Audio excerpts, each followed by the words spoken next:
Pandian store சீரியலோட இன்னைய main content என்ன அப்படின்னு பார்த்தீங்கன்னா, நம்ம ராஜி யாரு பேச்சையும் கேட்காம, யாரு சொல்லையும் மதிக்காம சென்னைக்கு கிளம்பி போனது தான். ராஜி மறுபடியும் நம்ம பாண்டியன் கிட்ட வந்து பேசுறாப்ல இல்லையா? பாண்டியன் வந்து "நீ சென்னைக்கு போறத தவிர வேற எத பேசினாலும் நான் கேட்கிறேன்.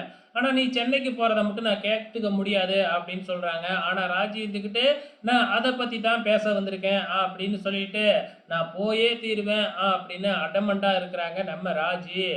இதெல்லாம் எவ்வளவோ சொல்லி பார்த்தாங்க நம்ம பாண்டியன். ஆனா ராஜி வந்து சொன்னதையே சொல்லிக்கிட்டு இருக்கிறாங்க. இப்ப நம்ம பழனி கூட நீ பாட்டுக்கு டான்ஸ் ஆட போயிட்டின்னா, இதையே சாக்கா வச்சு உன்னோட சித்தப்பாவும், அப்பாவும் வந்து என் பொண்ண டான்ஸ் ஆட வச்சு தான் நீங்க பொழப்ப நடத்துறீங்களா? அப்படின்னு சண்டைக்கு வருவாங்க. அப்படின்னு சொல்லியும் பார்க்குறாங்க. ஆனா ராஜியோட குறிக்கோளு அந்த 10,00,000 தான். எப்படியாச்சும் அத சம்பாரிச்சு கதிருக்கு டிராவல்ஸ் வச்சு குடுக்கணும் அப்படிங்கிற எண்ணம் மட்டும் தான் அவங்க மனசுல ஓடிக்கிட்டே இருக்கு. இவ்வளோ சொல்லியும் கேட்காத ராஜிக்கிட்ட கடைசியா பாண்டியன் வந்து எனக்கு எனக்கு இதுல விருப்பம் இல்ல. அதுக்கப்புறம் நீ என்ன வேணுமாலும் பண்ணிக்க.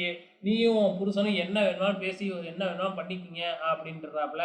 அதுக்கப்புறம் ராஜி வந்து உள்ளார போயிட்டு தன்னோட பெட்டி படுக்கையெல்லாம் கட்ட ஆரம்பிச்சிடுறாங்க. அங்க கூட கதிர் எவ்வளவோ சொல்லி பார்க்குறாப்ல. ஆனா கேட்கவே இல்ல. அதுக்கப்புறம் ராஜி அவங்க மாட்டுக்கு மூட்டை முடிச்ச கட்டிக்கிட்டு பாண்டியன் மற்றவங்க முன்னாடியே அப்படியே வீட்டை விட்டு வெளியில போறாங்க. சென்னைக்கு புறப்பட்டு போறாங்க.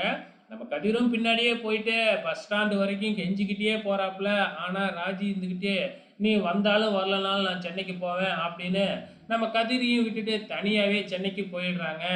இங்க மறுபடியும் வீட்டுக்கு நம்ம கதிர் தனியா வராப்புல. கதிர் தனியா வர்றத பார்த்துட்டு ஏன்டா நீ பாட்டுக்கு ராஜியை தனியா விட்டுட்டு வந்தேன்னு கதிரை பிடிச்சி திட்டிக்கிட்டு இருக்கிறாங்க. கதிர் தான் எவ்வளோ சொல்லி பார்த்தாப்புல. கதிரையும் நீ வர வேணான்னு சொல்லிட்டு ராஜி தான் போனது. ஆனா இங்க கதிர் இதுக்கும் கதிர் தான் திட்டு வாங்குறாங்க. ஒரு வழியா சென்னைக்கும் போயிடுறாங்க நம்ம ராஜி. அங்க போயிட்டு வடபழனி அட்ரஸ் எல்லாம் விசாரிச்சு பஸ்லயே ஏறி அங்க ஒரு ஹோட்டலுக்கு தான் போறாங்க. அங்க ஹோட்டல்ல போனா ராஜி மாதிரி நிறைய பேர் வந்திருக்காங்களாட்டுக்கு. ஒவ்வொருத்தவங்களையும் என்ட்ரி போட்டுட்டு செகண்ட் ஃப்ளோருக்கு போக சொல்லி ஆளாளுக்கு தனித்தனி ரூம் எல்லாம் வச்சிருக்கிறாங்க. அங்க வரப்போற பிரச்சனையை தான் ஏற்கனவே ப்ரொமோல காமிச்சிட்டாங்க இல்லையா? நாளைக்கு வெயிட் பண்ணி பார்க்கலாம்.